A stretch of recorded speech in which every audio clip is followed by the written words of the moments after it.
రెడ్డి గారు మహేశ్వర్ రెడ్డి గారు thank you అధ్యక్ష.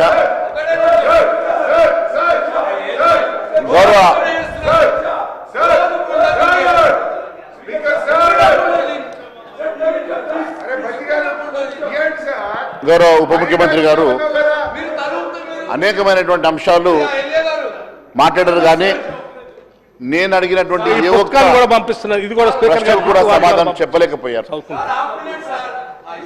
మరి గౌరవ ఉప ముఖ్యమంత్రి గారు దాదాపు గంట సేపు క్లారిఫికేషన్ మాట్లాడుతూ మేము అడిగిన ఏ ఒక్క ప్రశ్నకు కూడా సమాధానం చెప్పలేటువంటి పరిస్థితుల్లో ఈరోజు మీరు ఉన్నారంటే మాకు నిజంగా బాధ అవుతా ఉంది అధ్యక్ష.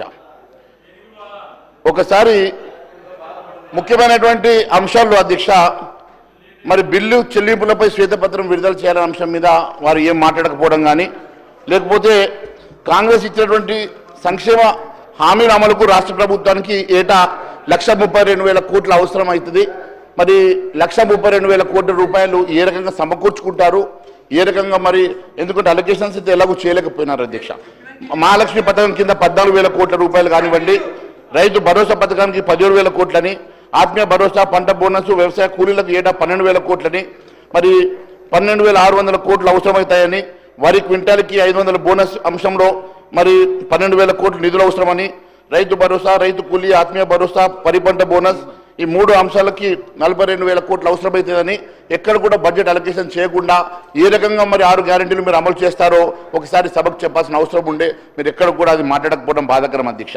నిరుద్యోగ భృతి ఏటా మరి 16,800 కోట్లు అవసరం అధ్యక్ష.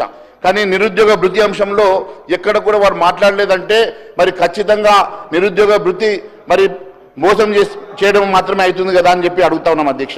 ఇందిరమ్మ ఇళ్ల పథకంలో 20,825 కోట్లు అవసరమైతే మీరు అలొకేషన్ ఎక్కడ కూడా చేయకపోవడం, ఏ రకంగా ఇందిరమ్మ ఇల్లు పూర్తి చేస్తారో సభకు చెప్పాల్సిన అవసరం ఉంది అధ్యక్ష. సామాజిక పెన్షన్ 2,000 నుంచి 4,000 పెంచితే, అలాగే దివ్యాంగులకు 4,000 నుంచి 6,000 పెంచితే 30,000 కోట్లు అవసరమైతే కదా అధ్యక్ష. ఆ అంశం ఎక్కడ కూడా అలొకేషన్స్ లేకుండా మీరు ఏ రకంగా మరి అవి కంప్లీట్ చేస్తారో సభకు చెప్పాల్సిన అవసరం ఉంది అధ్యక్ష. రాష్ట్ర ప్రభుత్వానికి అన్ని పథకాలు మీరు ఇస్తామన్నటువంటి 200 యూనిట్లు కానీ, ఉచిత విద్యుత్ కానీ, గృహజ్యోతి కానీ, మీరు రకరకాల అంశాలు మహిళలకు ఇస్తామన్నటువంటి 2,500 రూపాయలు కానీ, ఏ ఒక్క అంశము నేను తీసుకున్నా మరి 132,000 కోట్లు అవసరమైతే ఎక్కడ కూడా మీరు అలొకేషన్ చేయకుండా 6 గ్యారెంటీలు పూర్తయితాయని చెప్పి మీరు చెప్పడం సభను తప్పుదో పట్టించడమే. క్లారిఫికేషన్లో వేటికి కూడా మీరు ఆన్సర్ చేయకపోవడం ఇది తప్పించుకోవడం మాత్రమే, మోసం చేయడం మాత్రమే తెలియజేస్తా ఉన్నాను అధ్యక్ష. Respected Akbaruddin voice. Honorable Speaker, sir. So through you, I would like to ask for a few clarifications. So the first and foremost is about the assurance given in this House by the Honorable Deputy Chief Minister Saab and Finance Minister Saab, and this was regarding the victims who died in the fire mishap which had happened, sir. तो वो उसमें उसके लिए जो आप जो जवाब दिए हैं, मैं उसका बहुत बहुत शुक्रिया अदा करता हूँ मिनिस्टर साहब का. और sir I had requested about Charminar pedestrianization project sir, उसके लिए थोड़े से फंड्स देने के लिए. And most important sir, lastly sir, it's a policy decision which needs to be taken, and this is about the pre-matric scholarship which was started when Mr. Y.S. Rajshekar Reddy was the Chief Minister of Andhra Pradesh, sir. And it has been stopped from the last 6-7 years because central government is not releasing funds. But for SCs and STs and BCs, the state government is paying. So I request, sir, a pre-matric scholarship for minority students also should be started, sir. It is very important, and some funds to be released for road widening and Charminar pedestrianization projects, sir. I have also requested for an amount to be released for the JNN URM houses which were constructed when in United Andhra Pradesh, sir. It's in a very dilapidated condition. And lastly, sir, this is about this land use, change of land use, which I have been requesting for the integrated campus at Falaknuma. If this also can be approved, it will be very nice, sir. And about the road widening amount which is due from GHMC, as the GHMC doesn't have any funds, sir, at least, sir, 20 crores every year, if it is released, it will help the work board, sir. Thank you, sir.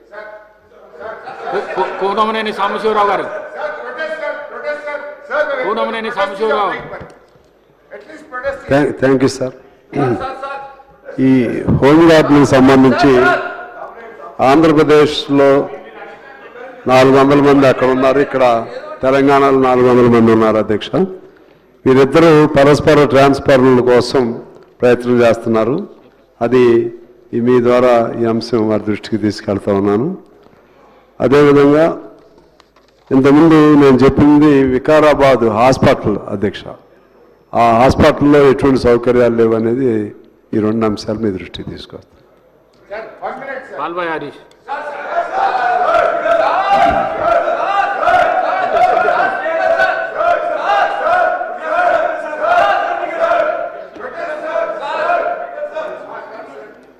Harish Rao గారు.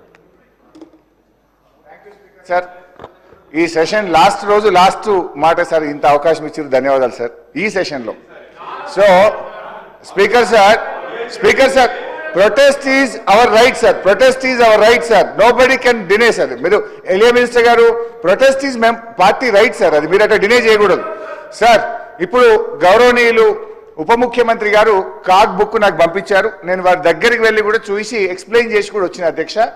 CAG book ప్రకారంగా గౌరవనీయులు బట్టి విక్రమార్క ఏం చెప్పిందంటే, CAG book లేదు ఉన్నట్టు ఉన్నది లేనట్టు చెప్తా ఉంటారు సార్. సార్ నేను చెప్పి అలసిపోయాను సార్ ఇప్పటికే. హరీష్ రావు గారు సార్ వారు వ్యవసాయానికి ఏం చేయలేదు, మీరు మొత్తం కోత పెట్టారని చెప్తున్నారు అధ్యక్ష. అందుకే వారికి చదివి వినిపించాలని నేను. రైతు రుణమాఫీకి సంబంధించి 20,617 కోట్లు, రైతు బంధుకు సంబంధించి 12,697 కోట్లు, ఇన్సూరెన్స్ టు ఫార్మర్స్ 1,564 కోట్లు, బోనస్ టు సన్నబియ్యం 1,162 కోట్లు, ఇందిరమ్మ ఆత్మీయ భరోసా 50 కోట్లు, పవర్ సబ్సిడీకి అగ్రికల్చర్ పంప్ సెట్స్కి 14,615 కోట్లు, ఇరిగేషన్ క్యాపిటల్ ఎక్స్పెండిచర్ 10,820 కోట్లు, అదర్ స్కీమ్స్ 1,187 కోట్లు.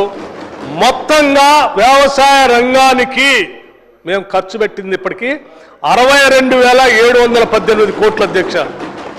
వారు ఇలా తీసుకున్న వ్యవసాయానికి అది చేయలేదు, ఇది కోత పెట్టారు, అది చేయలేదు అధ్యక్ష.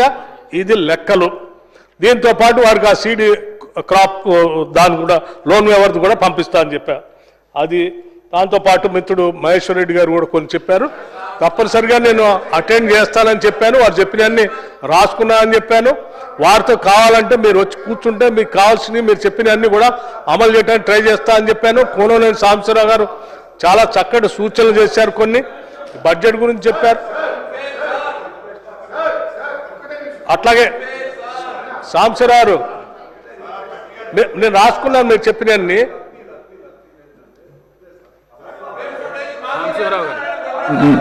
మాజీ ఎమ్మెల్యేలు చనిపోయినటువంటి వాళ్ళ భార్యలకు ఐడెంటిటీ కార్డ్స్ లేకపోబట్టి వాళ్ళకి ఎటువంటి సౌకర్యాలు కలగట్లేదని దొడ్డా నారాయణరావు గారి భార్య విమలమ్మ గారు, గుర్రం యాదగిరెడ్డి గారి భార్య వారు, ఇంకా ఇటువంటి వాళ్ళు చాలా మంది వాళ్ళకి ఐడెంటిటీ కార్డులు